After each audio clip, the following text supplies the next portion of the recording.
जब से ठाकुर जी आए हैं जीवन में, जब ठाकुर जी प्रकट होते हैं हृदय में, तब भक्त के जीवन में जैसे ही भक्ति और भक्ति से प्रकट होकर ठाकुर हृदय में आ जाएं तो जीवन कैसा हो जाता है? आनंद। फिर जीवन की विपदा इत्यादि भी आए ना तो भी व्यक्ति किसमें है? आनंद में। इसलिए हमारे यहाँ कोई नहीं कहता महाराज नंद के छोरा भयो, सब क्या कहते हैं? नंद के लाला भयो, नंद के आनंद भयो। क्योंकि जब ठाकुर जी आते हैं तो क्या लेकर आते हैं? और दुनिया के बाल बच्चे आते तब क्या लेकर आते हैं? सुख। बहुत सुख मिलता है, लेकिन वही फिर अंत में कहीं ना कहीं हमारे हृदय को दुखाने का भी कार्य करते हैं। लेकिन भगवान के कार्य में ऐसा नहीं है। प्रभु के पास दुख का कोई नामो निशान नहीं। प्रभु के पास क्या है? आनंद। हम सुख सुविधाओं में सुख खोजते हैं। सुख की जो हमारी कल्पना है ना, वो केवल सुख सुविधा में। हम शादी ब्याहों में भी एक से एक बढ़िया हलवाई को करेंगे जिससे बढ़िया भोजन मिले, क्योंकि शरीर को सुख मिलना चाहिए। बैठने की उठने की व्यवस्था इतनी अच्छी शानदार करेंगे, इसलिए अच्छे अच्छे होटल करेंगे। क्यों करते हैं बताओ मैया? इसलिए करते हैं ना कि शरीर को सुख मिले। वो 12 घंटा या जो घर के विवाह कर रहे होते हैं उन्हें 10-11 दिन परेशानी होती है। बाराती आते हैं, उनको 4 घंटे का आनंद होता है, सुख होता है। उसके बाद क्या सुख है? जन्मदिन इत्यादि मनाते हैं तो लोगों को लगता है कि ये सब करेंगे सुविधा तो हमें सुख की प्राप्ति होगी, पर ये केवल शरीर को सुख पहुंचाने वाले कार्य हैं। क्या कोई ऐसा भी कार्य है जो आंतरिक रूप में आपको सुख पहुंचाए? तो हाँ, वो कृष्ण है। भगवान का ईश का स्पर्श होते ही, परमात्मा का स्पर्श होते ही जीवन में आनंद की अनुभूति होती है। तो यहां आज रात्रि में प्रभु आ गए हैं। कहां पर? गोकुल। वसुदेव जी रात्रि में ही अदल बदल करके चले गए महाराज। कहू को खबर कानो कान नाई पड़ी कि छोरा भयो है कि छोरी भई है। लाला ते लाली ते लाला कैसे है गयो कहू को पतो नहीं। यहां तक कि नंद बाबा ने एक दिन पहले ब्रज की एक सबसे बड़ी दाई थी, जाको नाम मरन मुखरा दाई। आज की भाषा में उसे नर्स कह लो, मुखरा दाई। वाकू कही भैया देख के बताओ मेरे यहाँ छोरो होगे कि छोरी होगी। मुखरा दाई ने महाराज हाथन की नस देखी, हाथों की नस देख करके कहा, हाथों की नस देख के तो लगे या कुछ छोरी होगी। नंद बाबा उदास हो गए, पर कहा इसका तेज देख के लगता है कि इसको छोरा होगा। पर मुंह को समझ ना पड़ रही। हजारों मैंने अपने हाथन में बालक कराए हैं, पर मैंने आज तक ऐसो वालों केस तो देखो ना है कि अगर नाड़ी को देखूं तो लगे कि छोरी होगी, और या कि तेज को देखूं, चेहरे की आभा को देखूं तो लगे या को लाला है विवारो है। मुंह को समझ ना पड़ रही और पूरी रात कमरा को सजाती रही।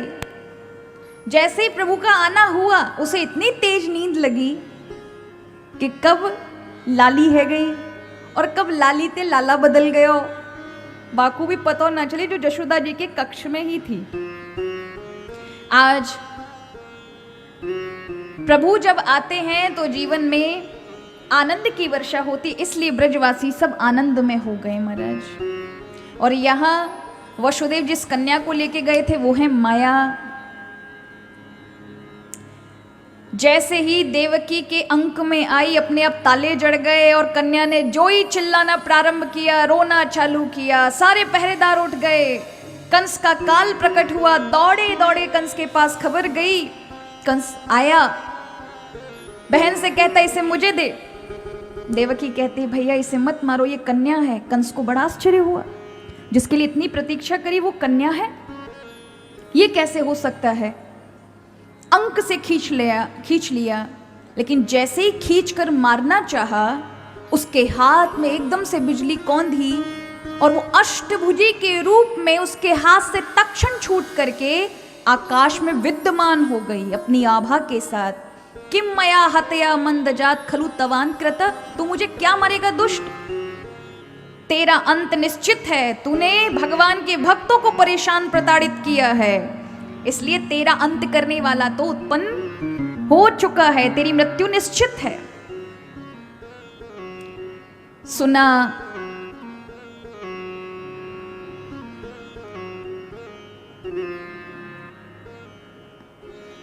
एक काम करो, वहाँ टेबल लगा के आओ कोई बीच में, ये फल वाले जो टेबल है ना, इसको यहाँ रखो बीच में। लोग आते हैं सामने, हमको डिस्टर्ब होता है। हमने ऐसी वाली कथा नहीं की बिल्कुल खुले में, हमेशा रेलिंग होती है बीच में, ये महिलाओं का ये पुरुषों का, बीच की गैलरी में कोई नहीं आता, वहाँ से रोक होती।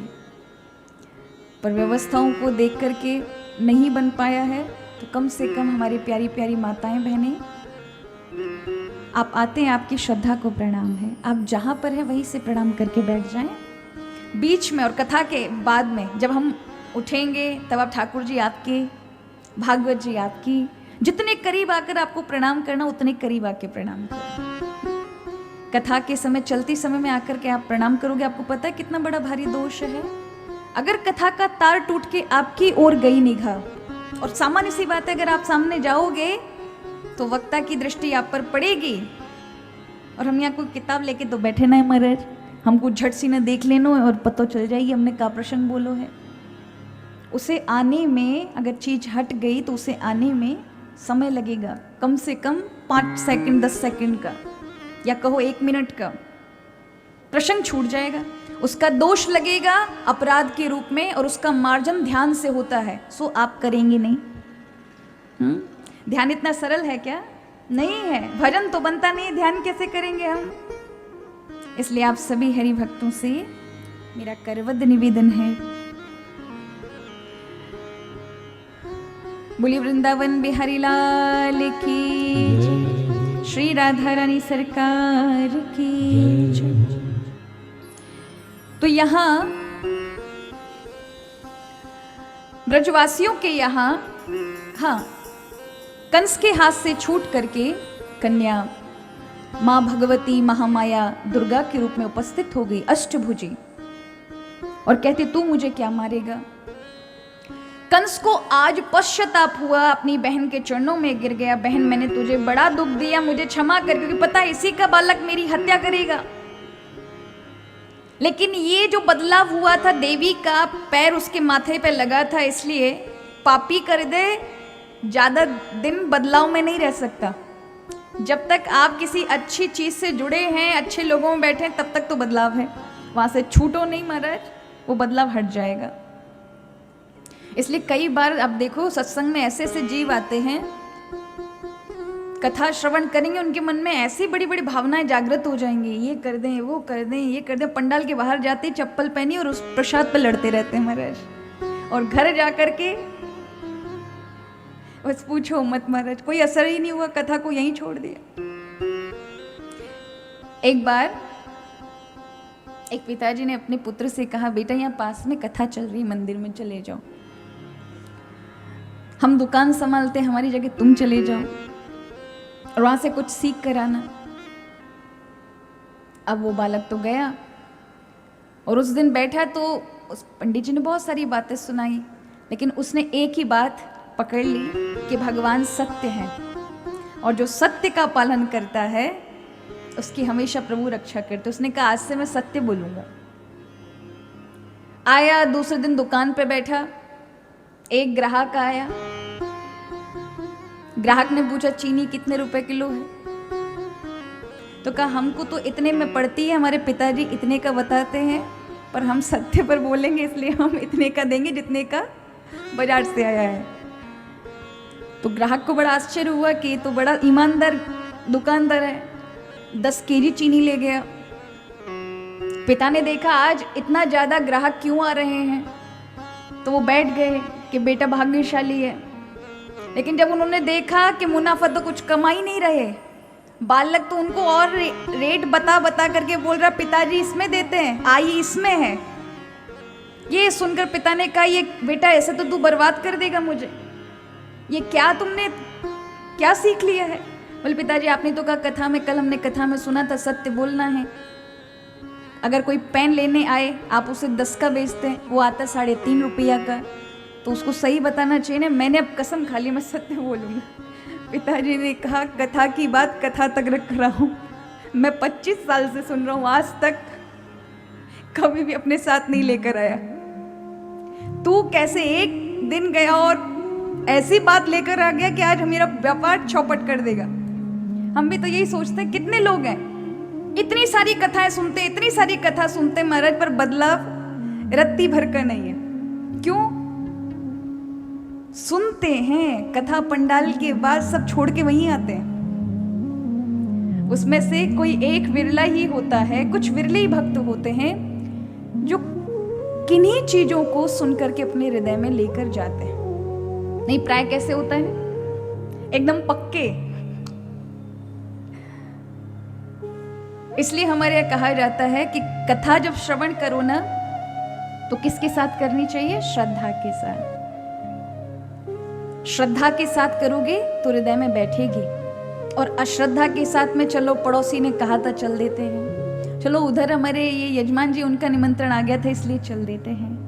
नहीं, अपने भाव से आकर के श्रद्धा सही श्रवण करने से कि हमारे प्रभु की कथा हो रही है, इसमें किसी के निमंत्रण की जरूरत है क्या महाराज? अगर आप तब तक आपको निमंत्रण की भूख है तो फिर अभी आप उस लायक नहीं है कि ठाकुर जी की कृपा आप पर बरसे। अभी आप में भेद दृष्टि है। जिस दिन आपकी भेद दृष्टि उस प्रकार हो जाए कि निमंत्रण ना हो तो भी प्रभु की कथा में आप पहुंचे, तो सच में ठाकुर जी के आप भक्त हैं। प्रभु के मंदिर और गुरु के या संतों के पास में किसी निमंत्रण की आवश्यकता नहीं होती।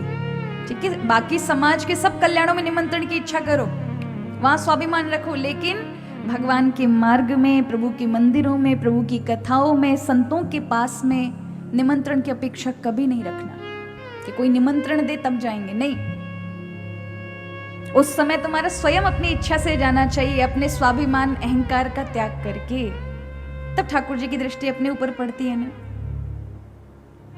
तो यहां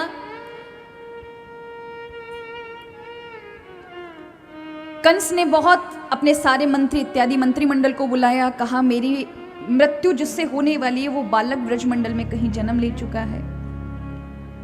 उसमें से एक मंत्री के पद पर जो उसकी मुंह बोली बहन थी वो थी पूतना। पूतना बालाग्नि राक्षसी रुद्रासना, और ये पूतना राक्षसी मारने के लिए तैयार हुई कि मैं बच्चों को दूध पिलाने के बहाने जहर लगा के जाऊंगी, बस बच्चों को पिलाऊंगी, बच्चे मर जाएंगे। और इस भावना से ये पूतना राक्षसी गई है। कैसे गई है? आकाश मार्ग से, खेचरी खंभ मार्ग से, यानी आकाशीय मार्ग से। अब ये पॉलिटिकल जो लोग होते हैं वही आकाश मार्ग से आते हैं महाराज। किससे आते हैं? बैठ के चौपर में आएंगे, बाकी सब चीजों में आएंगे। कंस की भेजी हुई थी, कंसेन प्रहिता घोरा पूतना बाल घातनी। कंस ने इसको प्रेरित करके भेजा था। अब ये सब जगह महाराज जाती हुई जा रही है। इधर गोकुल में भगवान का आगमन हुआ है तो ब्रजवासियों को ऐसा आनंद मिला है। कई बार ऐसी चीजें होती हैं जिसमें कोई कारण नहीं होता आनंद में। देखो हम क्या करते हैं, हर चीज में कारण ढूंढते हैं।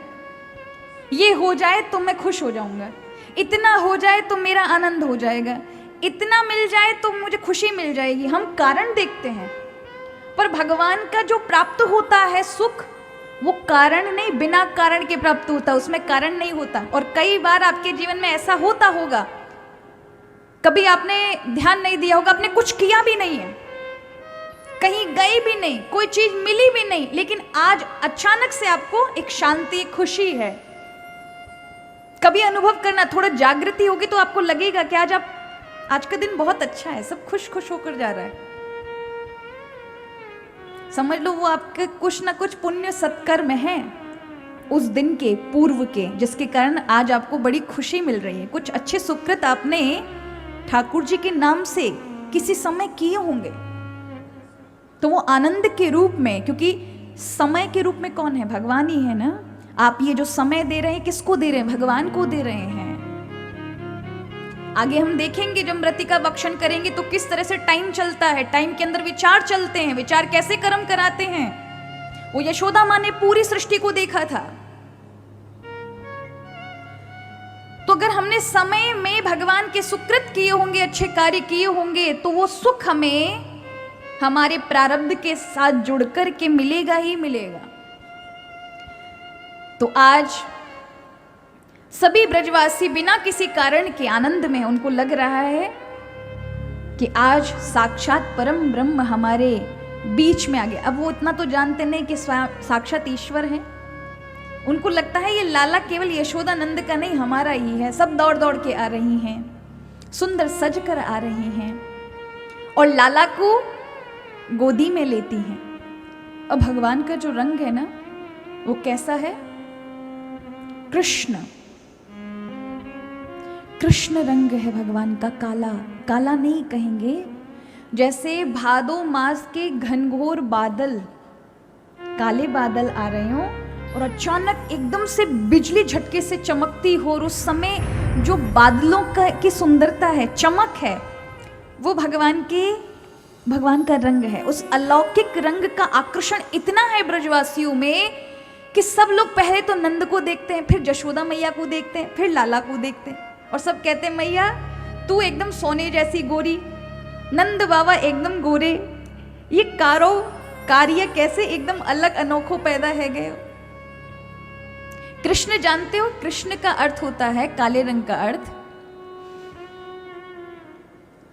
काले के अंदर कुछ भी रंग मिलाया जाए ना महाराज, सारे रंगों को अपने अंदर ही समेट लेगा, उस पर कुछ चढ़ने वाला नहीं है। पर काले में अगर कोई और किसी अन्य रंग में अगर काला मिला दिया जाए तो काला रंग उस पर जरूर चढ़ जाएगा। काले पे कोई चढ़ सकता है क्या? नहीं चढ़ सकता। भगवान कृष्ण पे कुछ नहीं चढ़ सकता, लेकिन भगवान का रंग सब पे चढ़ जाएगा।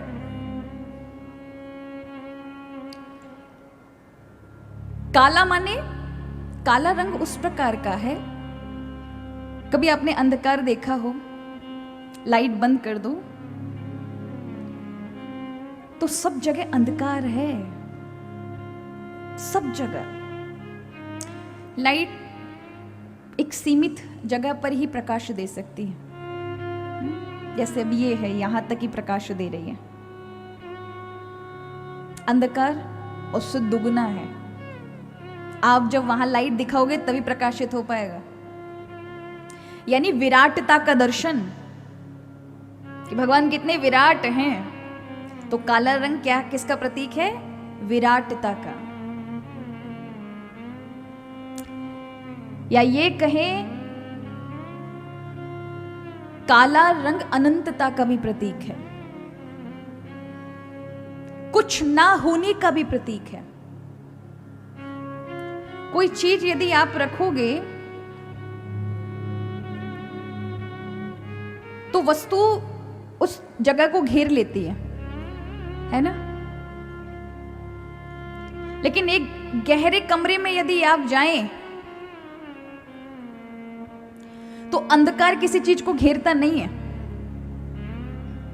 ऐसे खड़े हो जाएं, परछाई है, आपको दिखेगी कि इतना जगह उसने घेर ली है, पर वो घेरी नहीं, अवकाश है, अनंत है। उसी प्रकार पूरा ब्रह्मांड अनंत है, अवकाश में है। वही कृष्ण के रूप में यहां पर रंग के रूप में दर्शाया है। जब हमारे ठाकुर जी थोड़े से बड़े हुए तो सब लोग उनको चिढ़ाते थे, लाला तेरो रंग बड़ो कारो है, लगे तेरी मैया तो को मेला ते खरीद के लेके आ गई है, या काऊ ने बेच के तेरे बदले दाम ले लिए और तो को यशोदा को दे दियो। एक दिन भगवान को बहुत बुरा लगा, सब लोग मोकू के खरीद के लेके आयो, खरीदो भयो बालक को। गए मैया के पास, मैया तू साची साची बता, तने मोकू खरीदो है। मैया ने देखा, लाला ऐसी बात क्यों करे, मैया सब ब्रजवासी ग्वाल वाल सब सखी मोकू के में कि तू खरीदो भयो है। ठाकुर जी के जब ऐसा मासूम चेहरा, रोते हुए नेत्र देखे, मैया बोली नहीं लाला, या मैं तेरी गलती ना है, मेरी ही गलती है, बोले मैया तेरी क्या गलती? बोले बात ऐसी है कि जब तू पैदा भयो, जब तू मेरे गर्भ में था तो तू काली रात थी, उस समय एकदम गहरा अंधेरा, तू तो एकदम चांद की तरह गोरा था, लेकिन जैसे ही तू पैदा भयो तो ते अंधेरो चिपक गयो। ठाकुर जी कहने लगे अच्छा मैया मैं एकदम गोरो, हाँ मोते भी ज्यादा गोरो लाला, देख तेरे बाबा गोरे, मैं गोरी, तू भी एकदम मोते ज्यादा गोरो, एकदम चंद्रमा की तरह, पर तू अष्टमी की रात्रि में पैदा भयो, या के तई तू कालो है गयो, अंधेरो तोते चिपक गयो। फिर तो ठाकुर जी एकदम खुश होके गए, सबसे कहने लगे मैं तो बहुत गोरा था, पर अंधेरो मोते चिपक गयो। और ग्वाल बालों से भी कहते हैं, गोपियों से कहते हैं, अरे गोपियों तुम्हारी वजह से मेरा रंग काला हुआ है। क्यों हुआ है? वो मैंने काली रात में जन्म लियो और काली गाय को दूध पियो, मेरी कंबली भी काली है, कंबली भी काली है, इसीलिए काला हूँ, मेरी कंबली भी काली है, इसलिए काला हूँ। जरा इतना बता दे कान्हा, जरा इतना बता दे कान्हा, तेरा रंग काला क्यों? जरा इतना बता दे काला, तेरा रंग काला, जरा इतना बता दे कान्हा, तेरा रंग काला क्यों? जरा इतना बता दे काला, तेरा रंग काला क्यों?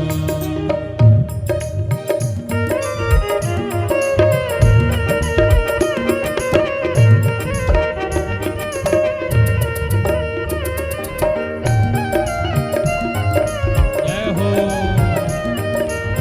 बोले कृष्ण कन्हैया लाल की। जय हो।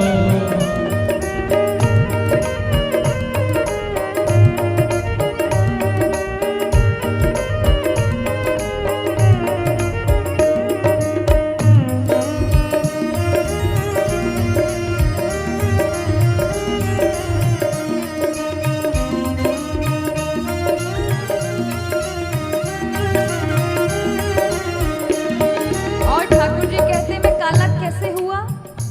सखी रोज ही मुझे बुलाती है, रोज ही मुझको बुलाती है, सखी रोज ही मुझे बुलाती है, सखी रोज ही मुझे बुलाती है, और माखन मिश्री खिलाती है, और माखन मिश्री खिलाती है, और माखन मिश्री खिलाती है। और माखन मिश्री खिलाती है।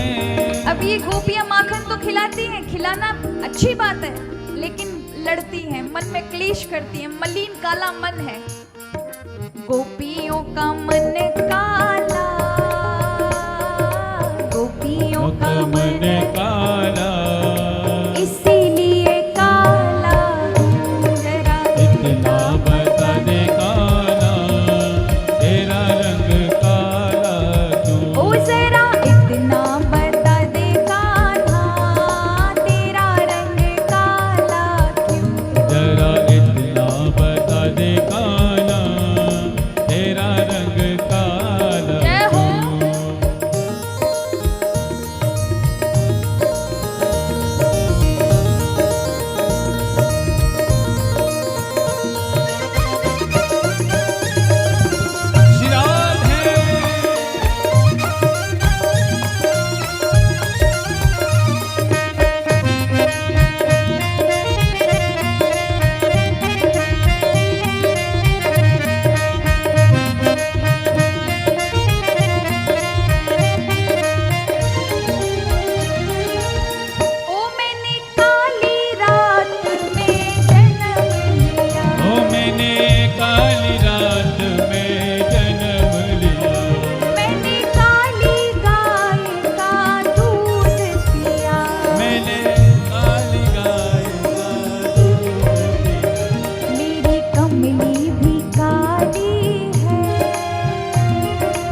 वो मेरी कमली भी काली है। अजी इसीलिए काला हूँ, मेरी कमली भी काली। इसलिए काला हूँ। जरा इतना बता दे कान्हा, तेरा रंग काला क्यों? वो जरा इतना बता दे कान्हा, तेरा रंग काला क्यों? वो काला होकर भी जग से निराला क्यों? वो काला होकर भी जग से निराला क्यों? ओ जरा इतना बता दे कान्हा, तेरा रंग काला क्यों? वो जरा इतना बता दे कान्हा, तेरा रंग काला क्यों?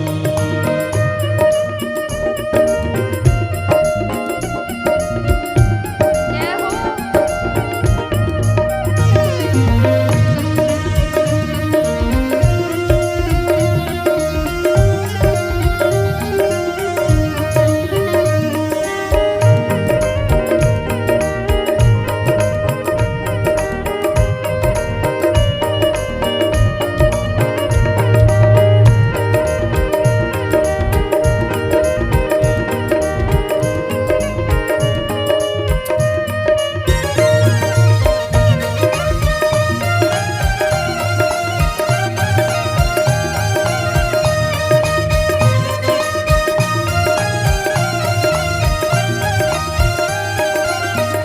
अब सभी को बोलना पड़ेगा प्रभु को। ओ जरा इतना बता दे कान्हा, जरा इतना बता दे कान्हा, कि तेरा रंग काला क्यों? जरा इतना बता दे कान्हा, तेरा रंग काला क्यों? ओ जरा इतना बता दे कान्हा, तेरा रंग काला क्यों? वो जरा इतना बता दे कान्हा, तेरा रंग काला क्यों? क्यों काला होकर भी जग से निराला क्यों? वो काला होकर भी जग से निराला क्यों? ओ जरा इतना बता दे कान्हा, तेरा रंग काला क्यों? वो जरा इतना बता दे कान्हा, तेरा रंग काला क्यों जरा इतना बता दे कान्हा, तेरा रंग काला क्यों? जरा इतना बता दे कान्हा, तेरा रंग काला क्यों? ओ कान्हा तेरा रंग काला क्यों? काला क्यों? तेरा रंग काला क्यों? ओ तेरा रंग काला क्यों? काला होकर भी जग से निराला क्यों? वो काला होकर भी जग से निराला क्यों? तो आज ब्रजवासी बड़े आनंद में महाराज, इतना आनंद मिल रहा है। नंद बाबा को लगा कहीं ऐसो नहीं हो, क्योंकि देखो ठाकुर जी आए ना, लक्ष्मी बढ़ गई नंद बाबा के यहाँ। रमा क्रीड़ भबू कैसा हो गया है? बोले बक्सा के ऊपर लक्ष्मी जी बैठ गई है। और नंद बाबा इतने दानशील हो गए हैं, इतने दानशील हो गए हैं कि आज सब कुछ लुटा दूं। नंद कछु इतनो दियो घन श्याम कुवेरऊ की मति बोरी, देखत मोही लुटाई दियो, बची ना बछिया छछिया और पिछोरी। नंद बाबा को इतना धन की प्राप्ति हुई, इतनी धन की प्राप्ति हुई, इतने मालदार बन गए महाराज। ठाकुर जी आ गए ना। प्रभु जब जीवन में आते हैं तो लक्ष्मी भी साथ में आती है। भगवान की जब कृपा होती है तो वेल्थ भी साथ में आएगी, धन भी आता है।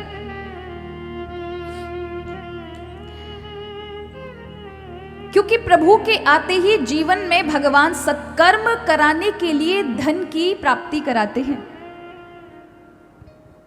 लेकिन प्रभु आ जाएं और सत्कर्म जीवन में नहीं हो तो कंगला हो जाओगे महाराज। प्रभु भी चले जाएंगे। इसलिए जीवन में जब प्रभु की भक्ति जागृत होती है, प्रभु आपके जीवन में आते हैं, तो साथ में धन भी देते हैं। क्यों देते हैं? सत्कर्म करिए।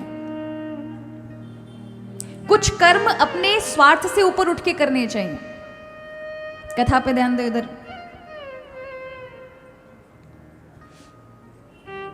अगर निस्वार्थ भावना से कर्म किए जाए ना, जिसमें अपना निजी स्वार्थ ना हो, तो लक्ष्मी कभी पीछा नहीं छोड़ सकती। आज आप देखो, लक्ष्मी के लिए लोग कनक धारा स्तोत्र का पाठ करते हैं। उनको लगता है ऊपर से बस धन बरसेगा। कनक धारा को स्वर्ण धारा स्तोत्र भी कहते हैं। शंकराचार्य भगवान जब भिक्षाटन करने के लिए ब्रह्मचारी के रूप में जब भिक्षाटन कर रहे थे, एक दिन उन्होंने देखा एक वृद्धा बहुत गरीब आज अचानक उसके दरवाजे पे खड़े हुए, तो उसके घर में खाने के लिए भी कुछ नहीं था। पूरे घर में छान मारा, रोती हुई बार बार कहती अभी रुको कुछ देखती हूं। शंकराचार्य खड़े हैं कटोरा लेकर के। उस गरीबनी को कुछ घर में नहीं मिला। एक कई दिनों का आंवला पड़ा था, उस आंवला को ला करके और शंकराचार्य जी के उस भिक्षा पात्र में डाल दिया, रोते हुए कि मेरे पास कुछ भी नहीं है, खाने को भी नहीं, मेरी ये भिक्षा को स्वीकार करना। दया की मूर्ति भगवान शंकराचार्य से सहन नहीं हुआ, इतनी गरीबी इसको।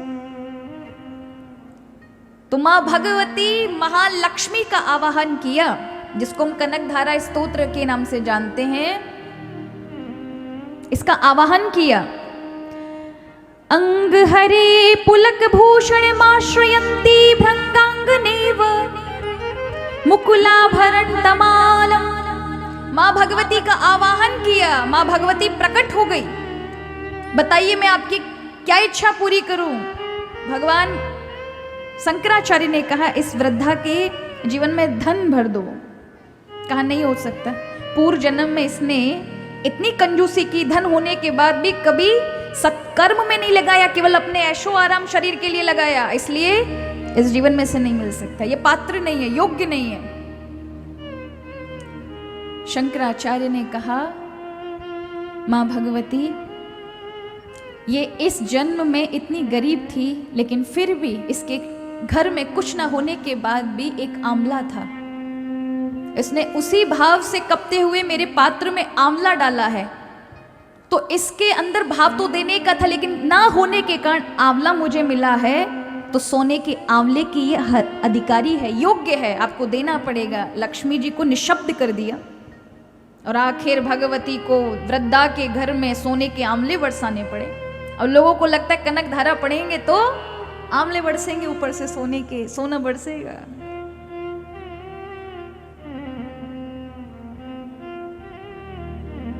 दीवाल का चूरा ही भले बरस सकता है महाराज, सोना क्या ही बरसेगा। लक्ष्मी कब कृपा करेगी? जब आप उस धन का कहाँ प्रयोग करेंगे, ये भावना भगवती को पता चलेगी। अगर आप अपने निजी जीवन में करेंगे तो वो आपके भाग्य का ही आपको प्राप्त होगा। लेकिन जिस दिन सत्कर्म के लिए आप प्रेरित हो जाएंगे कि मुझे ये कार्य करना है, तो स्वामी विवेकानंद जी जब विदेशों में गए और उन्होंने कहा कि मुझे भारत में ऐसे मठ चलाने हैं जो मेरे गुरु की वाणी को जन जन तक पहुंचाए, लोगों की सेवा कर सके, चिकित्सा शिक्षा में काम कर सके, भूखों को अन्न दे सके। तो स्वामी जी से सुनने के लिए आने वाले श्रोतागण पूछते थे, महाराज इतना बड़ा आपका प्रोजेक्ट है, कैसे पैसा आएगा? तो स्वामी जी कहते थे उसकी चिंता तुमको नहीं करनी, स्वर्ग से बरसेगा, क्योंकि मेरा कार्य दिव्य है और उसके लिए ईश्वर को करना पड़ेगा, क्योंकि ये मेरे स्वार्थ निजी इच्छा के लिए नहीं है, सत्कर्म की इच्छा के लिए है। जिस दिन आप सत्कर्म का बीड़ा अपने हृदय में उठा लेंगे ना महाराज, कनक धारा पढ़ने की जरूरत नहीं है, मां भगवती अपने आप आएगी पर आपके जीवन में। इसलिए कहा कि जब जीवन में ठाकुर जी आते हैं तो जीवन में इच्छाएं सत्कर्म की जागृत होती हैं, और इच्छाएं जागृत होगी तो अपने आप धन आएगा, लक्ष्मी को आना पड़ेगा हर हाल में, क्योंकि वो आपकी इच्छा नहीं है, स्वयं परमात्मा की इच्छा है आपके माध्यम से कार्य कराने की। आज इतनी लक्ष्मी आ गई कि नंद जी को लगा यहाँ इतना आनंद है, लक्ष्मी भी इतनी है, लेने वाले इतने सारे खड़े हैं और खत्म हो नहीं रहा। कहीं कंस को पता चला तो यहाँ किसी बीच में अवरोध पैदा ना करे। तो गोपान गोकुल रक्षायाम निरूप्य मथुराम गता, ग्वाल वालों को गोकुल की रक्षा में सौंप करके कि गोकुल की रक्षा जब तक मैं ना हूं तब तक तुम लोग करो, और मैं तो कंस को कर देने जा रहा हूं। नंद जी ने बहुत सारे दूध दही के माट भरे और कंस को कर देने के बहाने मथुरा की ओर गए। कंस को कर दिया, वसुदेव जी से मिले। वसुदेव जी ने कहा कि कुछ ना कुछ अशुभ घटने वाला है, आपको यहां नहीं होना चाहिए, सीधे गोकुल लौटो, तुम्हारे बालक के प्राण खतरे में हैं। नंद जी को बड़ा आश्चर्य हुआ, वसुदेव जी ऐसा क्यों बोल रहे हैं। जल्दी कार्य करके वो गोकुल की ओर रवाना हुए, लेकिन यहां पूतना आ गई, कंस की भेजी हुई पूतना राक्षसी। जैसे ही नंद गोकुल में प्रवेश किया है, सबके कानों से ब्रज में सुन रही है, अरे नंद क्या लाला हुआ, अत्यंत अलौकिक अद्भुत बालक, इतना सुंदरता है उस बालक की, इतना सौंदर्य। पूतना का मन आकृष्ट हो गया, सबसे पहले इसी के बालक को देखूंगी जिसके ज्यादा चर्चे हैं। तो महाराज इतनी सुंदर बनकर के गई है कि हमारे जितने भी ब्रजवासी थे उन्होंने पहली बार पूतना को देखा। थी तो राक्षसी पर मायावी में उसने इतना सुंदर रूप बनाया, इतना सुंदर रूप बनाया कि सब लोगों ने उसको लक्ष्मी के समान उपमा दी है। कैसे देखा कि साक्षात लक्ष्मी चली आ रही है, इतना सुंदर रूप बनाया। बेचारे ग्वाल वाल हमारे गोपियां निकल निकल के घरों से देखती हैं और वो चली जा रही है सुंदर आभूषणों से अलंकृत, हाथ में कमल लेकर के। और जैसे ही पहुंची है नंद भवन में, हमारे ब्रजवासी सब जितनी गोपी आ रही थी सबका घूंघट उठा उठा के देख रहे थे, भाभी कौन गांव की है, कहां से आई है, नाम लिखवा पहले, का नाम है। पर आज जैसे ही पूतना को आते हुए देखा, हमारा सब ब्रजवासी हट गए महाराज एक लंकी। वो कहते ना first impression is the last impression. ऐसो फर्स्ट इंप्रेशन जमायो महाराज वह पूतना ने, वह देख के ही महाराज सारे के सारे एक तरफ हो गए, रास्ता छोड़ दिया और कहा देखो सामने है यशोदा जी को कक्ष। पूतना बड़ी आराम से पहुंच गई। यशोदा जी ने देखा तो बालक को पालने में लिटा दिया और स्वागत किया पूतना को। अब उनको लगा कोई देवी आई है। अब पूतना तो दौड़ के पालने के पास गई। जाओ, जो भी व्यक्ति पूतना को देखता है प्रभावित होकर उसको देखता ही रह जाता है। यशोदा माँ भी एकटक देखती रह गई, इतनी सुंदर। लेकिन जब ठाकुर जी के पास आई तो भगवान किसी की सुंदरता पे रीझते हैं क्या? नहीं, सारी सुंदरता तो उनसे बनी है। प्रभु ने देखते ही उसे देखे बिना आंखें बंद कर ली।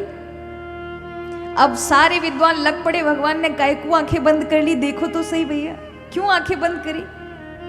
कोई कहता है भगवान मन ही मन सोच रहे हैं ये मायावी है, हम मायाधीश हैं, मायाधीश के सामने माया चलेगी नहीं। ये जो सुंदर रूप बनाकर आई है, नाटक करके आई है, मैंने आंखें खोलकर देखी तो ये 18 किलोमीटर की राक्षसी है जाएगी, तो व्यवस्था बिगड़ जाएगी ना। नंद महल में 25,000 लोग इस समय विराजमान हैं, 5-10 हजार तो पाम के नीचे ही आ जाएंगे, मेरा दब जाएंगे।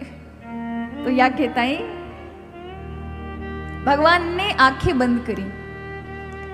कुछ विद्वान कहते नहीं, भगवान मनी मन कैलाशपति महादेव को बुला रहे थे, बाबा तुम आ जाओ, देखो हमने तो जहर पिया नहीं है, ये राक्षसी हमको जहर पिलाने आई है, हमको तो अभ्यास भी नहीं, कभी पिया भी नहीं है, तुमने तो पहले खूब अभ्यास कर लिया, हलाहल पान कर लिया, तो एक काम करो जहर तुम गटक लेना, दूध हम पी लेंगे। भोलेनाथ कहने लगे जहर के परिणाम में मेरा गला नीला पड़ गया, अब तुम तो खुद नीले के नीले हो, क्या ही असर पड़ेगा, पी लो। वही काले पे क्या ही रंग चढ़ेगा, नीले पे क्या रंग चढ़ेगा। आज यशोदा मैया तो उसके आवभगत के लिए बाहर सामग्री जुटाने गई, यहाँ पूतना ने पालने में से ठाकुर जी को उठाया और खिरक जहां गऊ बंधती है वहां ले गई और वक्षस्थल से लगाया। भगवान दुग्ध के साथ साथ धीरे धीरे उसके पाप पुण्य जन्म जन्मांतर के संस्कार और जितने पुनर्जन्म उसके होने वाले हैं वो सब पी लिए। अब जैसे ही भगवान प्राण खींचने लगे, देखो यहां हृदय पर, इसको कहते मर्म स्थान, मर्म स्थान से ही प्राण निकलते हैं। इसलिए दुनिया में कहीं भी चले जाओ, जब भी कोई बात आएगी ना मेरे की, तो मैं अगर कोई बताएगा अपने आप को कहां पॉइंट करेगा? मर्म स्थान पे। कभी कोई पेट पे माथे पे नहीं कहता मैं, कि पेट पे हाथ फेर के कहे कि मैं। चाहे दुनिया के किसी भी देश में जाइए, किसी भी व्यक्ति से मिलिए, वो केवल यही बोलेगा मैं। और भगवान ने जैसे उसके प्राण पीने प्रारंभ किए और मर्म स्थान पर अपने दोनों हस्त से प्रहार किया, अब वो राक्षसी के मारा प्राण निकलने लगे। विशाल विकराल हो गई 18 किलोमीटर की। मुंच मां मुझे छोड़ चीखने लगी, चिल्लाने लगी। भयंकर महाराज केस खुल गए, शरीर एकदम काजल की तरह कज्जलगिरी पहाड़ के समान हो गया। भयंकर राक्षसी को जब ब्रजवासियों ने गोकुल में देखा, कईयों ने अपने दरवाजे लगा लिए, कई महाराज जान की परवाह किए बिना दौड़े उस राक्षसी की ओर, नंद के छोरा को ले गई है। और भगवान अंक में विद्यमान है और वो मुंचाल मिति प्रभाषणी भाग रही इधर से उधर, मुझे छोड़। और यहाँ प्रभु ने जैसे ही प्राण पिए हैं, 18 किलोमीटर की महाराज पूतना धड़ाम से जाके मथुरा पे गिरी। भगवान नबी भी महाराज पूतना को दूध ही पी रहे हैं। ब्रजवासी गए हैं, उठायो है महाराज। भयानक राक्षसी को नहीं देखा। बाल गोपालों, ब्रज बालों ने, ग्वाल वालों ने, गोपियों ने राक्षसी के ऊपर चले गए, लेके आए मैया के चरणन में रख दियो। मैया तेरो लाला जो है तने काय को दियो। पहले तो बेहोश हो गई थी यशोदा, सुन के एक राक्षसी ले गई है। जब पता चला कि मेरो लाला आयो है तो उठा के गोद में रख लियो। अरे गोपिकाओ ग्वाल वालों, तुम्हारे भाग्य ते मैंने ये बालक पायो है, मैंने तो मृत्यु के मुंह में दे दियो। सबके चरणन में महाराज रख रही है, मेरे लाला को आपने बचायो है। सबने कहा ने राक्षसी को दूध पियो है, या कि रक्षा के लिए कुछ न कुछ करें। तो गौशाला में ले जाकर गौपुक्ष का झाड़ा दिया और भगवान के 12 नामों से भगवान की रक्षा की। बामन भगवान, ऋषिकेश, अब भगवान के नाम से भगवान की रक्षा की जा रही। मतलब भगवान का नाम इतना बड़ा है कि भगवान की भी रक्षा कर देता है।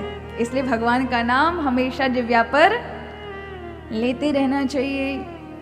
यहां राक्षसी को काट के, क्योंकि इतनी विशाल थी, उसको काटा और एक जगह इकट्ठा करके जैसे ही आग लगाई, काटते समय जिसमें से दुर्गंध आ रही थी, अग्नि लगाते समय पूरे ब्रज में ऐसी खुशबू फैल गई जैसे अभी बहुत बड़ा यज्ञ हुआ हो। उस धूम्र को उठने का और उसकी जो सुबास है, सुगंध को जब ऐसा सुना तो परीक्षित पूछते ऐसा क्यों हुआ?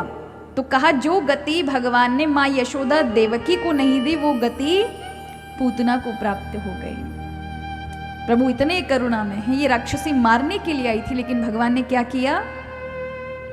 उसे भगवत गति प्रदान की है। यहां कथा आती है कि अब प्रभु थोड़े से बड़े हुए हैं। कालेन ब्रजतालपेन गोकुलै राम केशभौ। प्रभु बड़े हुए हैं। वसुदेव जी मथुरा में रहते हैं। वसुदेव जी ने कहा ये गोप ग्वालों के पास मेरा बालक है, कहीं ऐसा ना हो अनाप शनाप नाम रख दे। कृष्ण बहुत महत्वपूर्ण है मेरे लिए। अपने पुरोहित गर्गाचार्य ऋषि को भेजा कहाँ? गोकुल। कि मेरी बड़ी रानी का पुत्र बलराम, यानी बलराम जी भी वहां विद्यमान है, बड़ी रानी का पुत्र है रोहिणी का, और आपको पता है जो नंद का छोरा वो मेरा ही है, किसी को पता ना चले, गुप्त ढंग से दोनों के नाम रख दो। तो ये गर्गाचार्य जी जाते हैं। अब जैसे ही जाते हैं, नंद बाबा ने सुना, बहुत प्रसन्न हो गए। कहा आप जब रोहिणी के पुत्र का, वसुदेव जी के पुत्र का नामकरण रखोगे, मेरे भी लाला को कोई नामकरण ना भयो, या को भी नामकरण रख दो। अब आए तो थे नामकरण रखने के लिए, पर देखो बहाने नहीं रख सकते। आपके बालक के नहीं रखेंगे, हम तो वसुदेव जी के बालक के रखने आए हैं। अरे आप इतने बड़े ज्योतिषाचार्य हैं, आप मेरे बालक का नहीं रखेंगे तो कैसे काम बनेगा? अरे जब गेहूं को पानी दिया जाता तो बथुओं को भी लग जाता है, इसलिए आप मेरे बालक का नामकरण रखें। तो कहा बालक का नामकरण तो रख देंगे, लेकिन किसी को कानों कान खबर नहीं पड़नी चाहिए, नहीं तो बड़ी मुसीबत आ जाएगी। नंद जी ने कहा क्यों? तो कहा यदुनाम हमाचार्य ख्यातस्य भुवि सर्वतः। सब जानते हैं मैं यदुकुल का पुरोहित हूं, और वैसे भी कंस को शंका है कि देवकी का 8वां गर्भ कन्या तो हो नहीं सकती। तो जब ये पता चलेगा कि मैं वसुदेव जी का पुरोहित नंद के छोरा का नामकरण रखने आया हूं, आपके पंडित को रखना चाहिए, आपके पुरोहित जी को रखना चाहिए, और देवकी वसुदेव जी का पुरोहित यदि नंद गांव में गोकुल में नंद बाबा के बालक का नामकरण रख रहा है तो उसे शंका पूरी हो जाएगी कि नंद का जो छोरा है वो देवकी पुत्र है। तो एकांत में तो नाम रख देंगे, लेकिन भीड़ भब्बड़ में नहीं रखेंगे। तो कहा ठीक है, केवल मोकू, यशोदा को, रोहिणी को और आपको, इन चारों के अलावा किसी 5वें को खबर नहीं पड़ेगी। आज गर्गाचार्य ऋषि मान गए महाराज। गौशाला में सुंदर गोबर से महाराज लिपाई पुताई भई, सुंदर रंगोली सजाई, सुंदर दीप लगाए, ठाकुर जी का कोई स्वरूप लगाया और पूजन की सामग्री इकट्ठी की। यशोदा जी अपने लाला को सुंदर आज स्नान कराया है, श्रृंगार किया है लालन का, माथे पे मोर पंख को पिक्ष लगायो है, सुंदर अंग में अलंकार पहनाए हैं, हाथ में कंगन पहनाए, पीली झगुलियां पहनाई हैं, ठाकुर जी के मुंह पे एक टोना भी लगा दियो है। अब छोटे से ठाकुर जी अभी घुटुन घुटुन भी चलने नहीं सीखे हैं, मैया की गोदी में बैठ के जा रहे हैं कि आज मेरो नामकरण होगो। पहुंचे, मैया ने देखा, रोहिणी जी से कहा आप अपने बालक को लेके जा रही हैं, पर का पतो वो खड़िया पलटन है कि पक्को ज्योतिषी है, पहले परीक्षा तो करें। खड़िया पलटन जानते हो? जाकू कछु आवे जावे नाए, पर नाम बहुत है बाकू के में। अब कई ऐसे डॉक्टर होते हैं ना, डिग्री तो उन पे बहुत बड़ी बड़ी है, लेकिन दूसरे वाले डॉक्टरों से आके काम करवाते हैं। अब है या नहीं है, आज से 5 साल पहले तो ऐसे थे महाराज। और कई बार ऐसे ही साथ में डॉक्टर हैं, डॉक्टर बेचारे ऑपरेशन कर रहे हैं और दिखाने के लिए, वीडियो बनवाने के लिए कई बार कैंची और पता नहीं क्या क्या छोड़ दिया किनके पेशेंट के पेट में। और 3-4 साल बाद खबर पड़ी महाराज कि ऑपरेशन तो ठीक हुआ लेकिन औजार वहीं छोड़ दिए। तो कहा परीक्षा करनी चाहिए, तो क्या करी? तो कहा अदला बदली कर लो। यशोदा जी ने अपना बालक तो रोहिणी को दे दिया, और रोहिणी का जो बालक है वो अपनी गोदी में ले लिया, और बाबा के पास जाके बैठ गई, बाबा मेरे लाला को नामकरण रखो। यशोदा की गोदी में बैठे हुए बालक को देख करके गर्गाचार्य ऋषि ने वेद मंत्रों का पाठ किया और उसके बाद कहा मैया इस बालक का नाम बलभद्र होगा। ये रोहिणी का पुत्र है, तेरा पुत्र नहीं है। हमारे साथ मजाक नहीं करना, उपहास नहीं करना, ये तो रोहिणी का पुत्र है। इसका नाम संकृषण होगा, बलराम होगा, बल अधिक है, बल कल्याणकारी होगा, इसलिए बलभद्र होगा। मैया ने रोहिणी की ओर देखा और कहा बाबा खड़िया पलटन है, पक्को ज्योतिषी है। सोने की अंगूठी निकाल के बाबा के चरणन में चढ़ा दी। अब मैया ने अपनो बालक तो महाराज लिया गोदी में और रोहिणी का बालक दिया रोहिणी की गोदी में, और अपने बालक को लेके ठाकुर जी को लेके गोदी में। अब ठाकुर जी इतना सुंदर तो श्रृंगार करके बैठे महाराज, गोल मटोल सी आंखें हैं, आंखों में बड़ा बड़ा काजल लग रहा है, छोटे से कमल जैसे छोटे छोटे पंखड़ियों जैसे होठ हैं, टुकुर टुकुर बाबा को देख रहे। पहले तो बाबा को देख करके ठाकुर जी को बड़ी खुशी हुई, क्योंकि इस पूरे गोकुल गांव में कोई उनको जानने वाला नहीं था कि वो कौन है। उनका कोई वैभव, कोई ऐश्वर्य नहीं पता किसी को।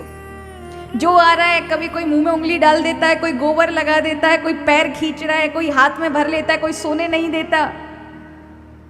और आज जब गर्गाचार्य को देखा प्रभु मुस्कुरा गए, वाह आज हमको कोई पहचानने वालों आए हुए। जैसे कुंभ के मेले में जाओ, इतनी सारी करोड़ों की भीड़ में कोई आपका अपना मिल जाए, गली मोहल्ले का मिल जाए महाराज, फिर देखो कितनी इंसान को खुशी मिलती है।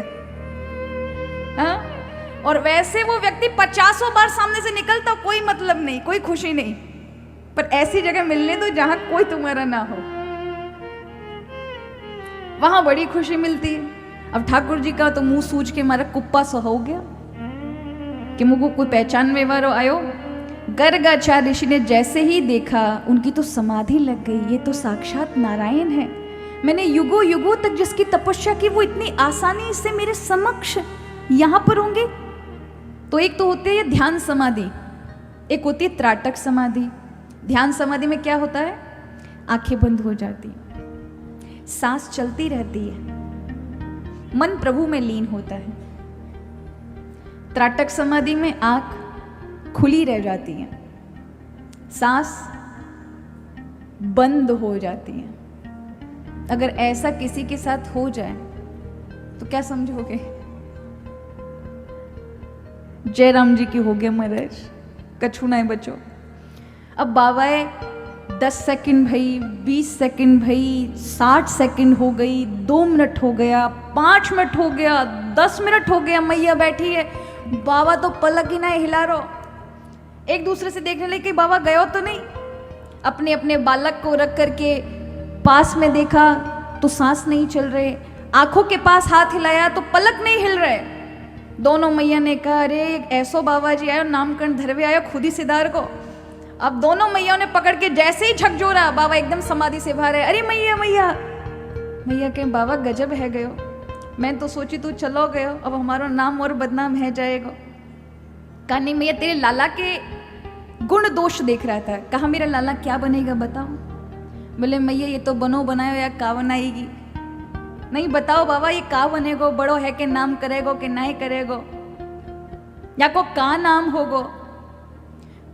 अब वो बताने वाले थे कि साक्षात नारायण है, पर भगवान ने देखा मैया इतनी भाव विभोर है रही है, बार बार मुँह को इतना प्रेम कर रही है, मुँह को सजा के लेके आई है, दूध पिवावे, इतना ध्यान रखे। जो या बाबा ने कह दी मैं नारायण हूँ, मुँह को अलमारी में बिठा देगी। 4 चिनौरी सवेरे, 4 बतासे रात में, धूप बत्ती अगरबत्ती, यही तो करते और क्या करते। और जब बारात में जाना हो तो भगवान के सामने दूध का गिलास धर के जाते, देखो हम तो मालपुआ खाने जा रहे हैं, तुम आज दूध पे ही काम चलाओ। तो प्रभु ने कहा बाबा से, बाबा बता मत दियो कि मैं कौन हूं, मैं यहाँ प्रेम पावे के तई आयो हूं। आज बाबा ने उस बात को छुपाया और कहा कृष्ण नाम है इनका। क्या नाम है? इदानी कृष्ण तामगतः। इनका नाम, वैसे तो अलग अलग युगों में अलग अलग वर्ण के कारण इनके अलग अलग नाम हैं, लेकिन इस युग में ये कृष्ण रूप धारण करके आए। कृष्ण को हम काला भी कहते हैं, लेकिन वेदों में कृष्ण को ब्रह्मवाचक कहा गया है। जो हृदय का आकर्षण कर ले, ब्रह्मवाचक है कृष्ण सब शब्द, इसलिए भगवान को ये कृष्ण नाम पड़ा। कृष्ण में काला रंग भी है, कृष्ण में ब्रह्म भी है, यानी ये शब्द जो है ये ब्रह्मवाचक है। तो वो नाम के उद्देश्य से उन्होंने ये समझाया कि ये ब्रह्म ही है साक्षात, गुणातीत है। और मैया या को का नाम धरूं, या के तो इतने सारे नाम होंगे, जितने जाके भक्त उतने ही याके नाम। आज हम सुबह सुबह गोविंद देव जी गोपीनाथ जी का दर्शन करने गए, तब रास्ते में हमने वाह बड़े बड़े जोरदार नाम वाले भगवान के स्वरूप देखे। कहीं लिखा था तत्कालेश्वर, मतलब तत्काल पूरा कर दें। देखो जैसे जैसे भक्तों की भावना। कहीं लिखा था चमत्कारेश्वर बजरंगबली। मैया के पास वाले भी तो चमत्कारेश्वर ही हैं। जो हमारी माता जी हैं, इस कथा का आयोजन करा रही हैं सरला देवी जी, ये जहां पर निवास करती है वहां पर एक बालाजी का सुंदर हनुमान जी का मंदिर है। वहां पर आज हम गए तो वहां पर भी चमत्कारेश्वर, और आपके यहाँ कम से कम 50 चमत्कारेश्वर तो सुबह ही देख के आ रहे हैं महाराज। कहीं किसी महादेव के सामने लिखा है, कहीं किसी हनुमान जी के सामने लिखा है। और क्योंकि दुनिया को चमत्कार ही चाहिए, प्रेम कहाँ चाहिए, प्रेम के लिए भगवान के यहाँ कितने लोगों की लाइन होगी? कुछ विरले ही जा रहे होंगे, 10, 15, 50। जितने जा रहे हैं वो चमत्कार के लिए जा रहे हैं, कुछ जीवन में चमत्कार हो जाए, चमत्कार हो जाए। अरे महाराज, जिस दिन आप प्रेम से ठाकुर जी के पास पहुंच गए ना, आपके जीवन में चमत्कार नहीं, आप स्वयं दूसरों के लिए चमत्कार करने लगोगे। हमेशा भगवान से मांगने जाते हैं, कभी कभी कहना चाहिए प्रभु आज तो बिना मांगने के लिए सिर्फ आपको देखने आए, आपको देखे बिना चैन नहीं पड़ता। ये भाव होना चाहिए। क्या वो घट घट में रहने वाले समझते नहीं है हमारे मन में क्या इच्छा है? अगर आप सच में जिस दिन दर्शन करने जाओ ना, और प्रभु ने अगर आपको देखा है, इतनी भीड़ में प्रभु के इतने सारे भक्त हैं, किस किस पे दृष्टि डालेंगे? आपकी दृष्टि जा सकती है, प्रभु की दृष्टि पड़ी है। इसका क्या मतलब है? जब प्रभु की दृष्टि पड़ेगी तो आप इतनी सारी जो लिस्ट बना के लेके गए हैं ना, वो भूल जाओगे, कुछ नहीं याद आने वाला। तब समझ लेना प्रभु ने आपको भी देखा है। इस समय आपको कुछ याद नहीं रहा, बाहर पहुंचने के बाद याद आएगा कि भैया ये तो बोलना था, वो तो छूट ही गया, बोल ही नहीं पाए। ऐसे ही जब गुरु के पास प्रश्न लिस्ट लेके जाएं, उनके समक्ष बैठे, तुम्हारी लिस्ट ही भूल जाए, ऐसे भाव में मग्न हो जाए, इतना मन शांत हो जाए, विराम आ जाए वहां। कहो तो तुम्हारे सारे प्रश्नों के उत्तर उनके मुख से स्वतः ही निकल पड़े। ऐसा ही होता है। तो आज कहा मैया या के तो इतने सारे भक्त होंगे, इतने सारे नाम होंगे। भक्तों ने भाव बताया, कैसे कैसे नाम होंगे।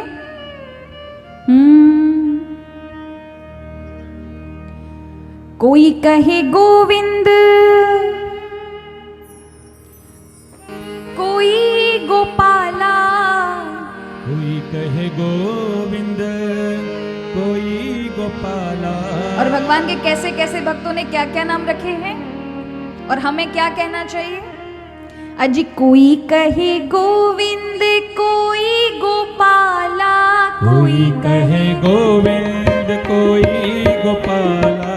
मैं तो कहूँ सांवरिया बांसुरी वाला, मैं तो कहूँ सांवरिया बांसुरी वाला। कोई कहे गोविंद, कोई गोपाला, कोई कहे गोविंद, कोई गोपाला। कोई कहे गोविंद, कोई गोपाला, कोई कहे गोविंद, कोई गोपाला। मैं तो कहूँ सांवरिया बांसुरी वाला, मैं तो कहूँ सांवरिया बांसुरी वाला। मैं तो कहूँ सांवरिया बांसुरी वाला। मैं तो कहूँ सांवरिया बांसुरी वाला। ऐसे नहीं, दोनों हाथ से तालियों की सेवा करो।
कोई कहे गोविंद कोई गोपाला।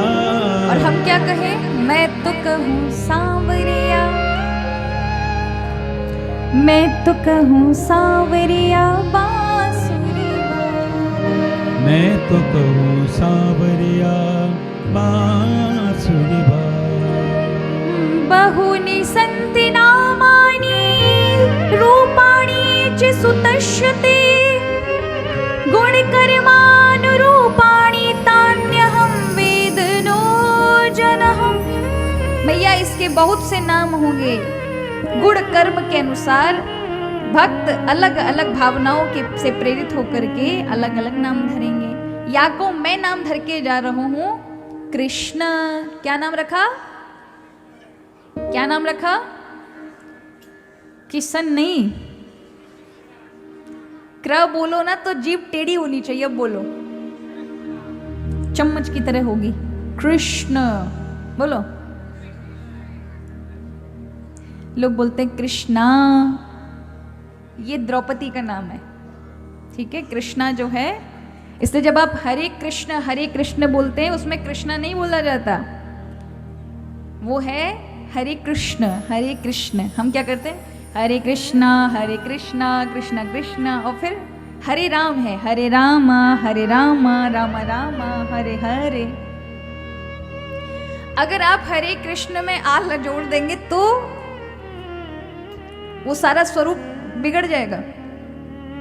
फिर तो ऐसा लगेगा हरे कृष्णा कृष्णा बोलेंगे तो हे काले रंग वाली कोई नारी के बारे में बोल रहे हो, और रामा बोलोगे तो हे गौर वर्ण वाली कन्या या स्त्री।